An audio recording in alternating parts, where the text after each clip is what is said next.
So welcome back. This is the video of my third flying lesson. This time it sounds straightforward. We're going to do straight and level flight.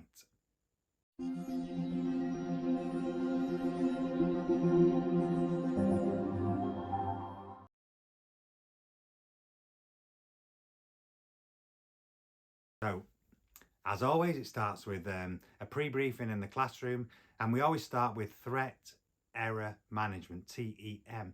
And on this occasion, it was a beautiful day, really sunny, but quite high pressure, so quite a lot of murkiness holding the kind of pollution and murk down.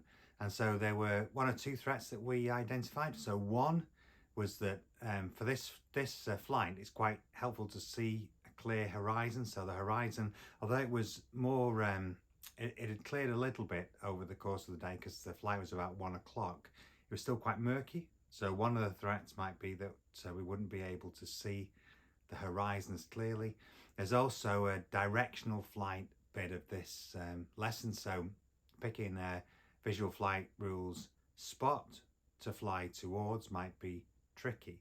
But the biggest one that we spoke through was that because the weather was so pleasant, there will be a lot of people wanting to fly that day. So really important that we keep a really good lookout externally for our own safety and the safety of other people who might be flying on that day.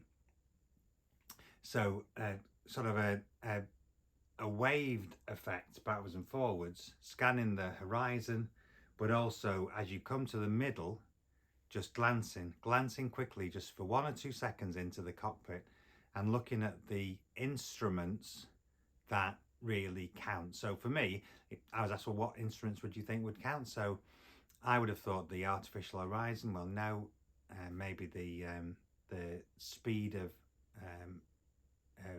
climb or the speed that the plane was going up and down. But no, the one that you need to really check in on is the altimeter, particularly since you might have been given a particular altitude by air traffic control.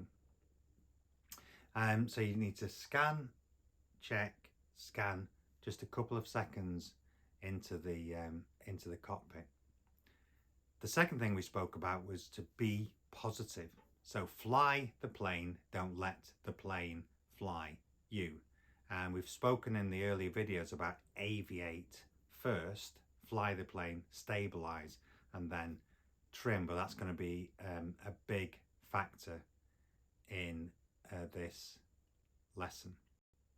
So straight can be straight at the same height, or straight climbing, straight descending, and level can be level even though the wings themselves are not level. If the fuselage is level and the plane is turning at the same height, then that is acceptable. Straight and level flight, not quite what I had thought when I was asked. And what we're looking for again is that datum attitude, 4 fingers below the horizon, and that should be the first thing that you judge. So where are you in relation to the horizon? Scanning for other traffic and then a quick check into the cockpit to look at your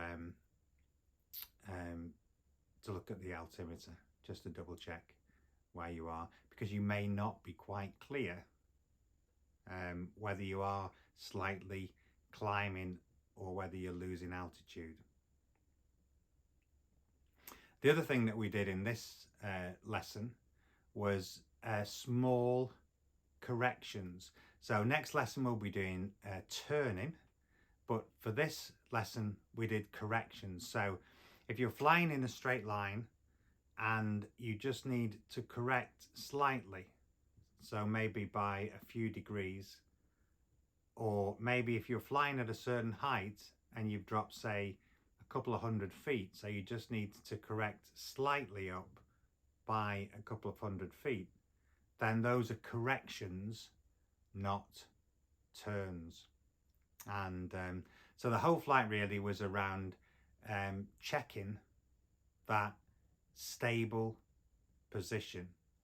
And the instructor moved the plane out of the stable position, and then I had to first fly the plane back to that datum attitude and then trim the aircraft so that it was flying level. And in this case, I mean, if you remember in the last lesson, we were trimming really radically from the back to the front. These were really much smaller turns of the trim wheel just to stabilize the flight. And sometimes if you let it settle down, you find that you don't actually need to trim at all. If it's already in trim and you've just moved slightly out, then it will just stabilize down. And then the last thing, and this is my homework to learn, we spoke about a FREDA. So every 15 minutes in the flight, you need to do stability and safety checks. So FREDA, F, so the fuel check. First, put the fuel pump on and change tanks so that you get even use between the two wing tanks. Then you can turn the fuel pump off. Radio check. Have you heard any noise on the radio? Is the radio working? You might want to call air traffic control and say your call sign and say radio check, and they will come back to you. E is for engine. So T and P's, temperature and pressure. And at this point, you put the carb heat on and leave it on for now. Direction. So is your gyro and your compass aligned? Do you need to just align the two? Are you going in the direction that you thought you know where you are? And then A. And A can be a number of different things. So airspace, altitude, airframe. So check the airspace. Is it clear? Are you at the right altitude? Is the airframe secure? Any bits falling off? Have you been hit by a bird? Check your Q and H in terms of your height.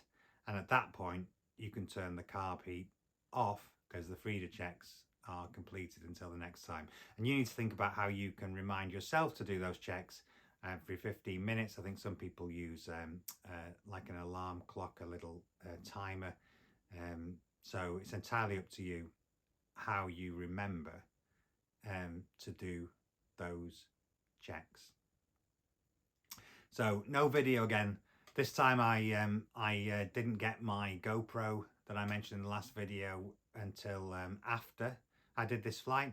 So next time, looking forward to having a video of the actual flight itself. And next time will be a really exciting flight because we're starting to do turns, and the instructor was saying after that then I'll be flying the aircraft all the time. So really excited. One of the things I hadn't quite realised though is that the hours that I'm amassing are going up quite slowly, so I need to do 45 hours before I'm going to get my private pilot's license. That's a minimum 45 hours, but some of these flights are only 40 and 50 minutes, so it will be many more than 45 lessons by the time that I come to have those final exams and for the instructor to sign me off. So it's a much shorter video this time. I hope that was interesting, and if you liked it, please like it. Subscribe if you want to see more videos. Leave me comments. I'd be really interested to hear what you think about these videos, anything else I could do videos on, and I'll catch you next time.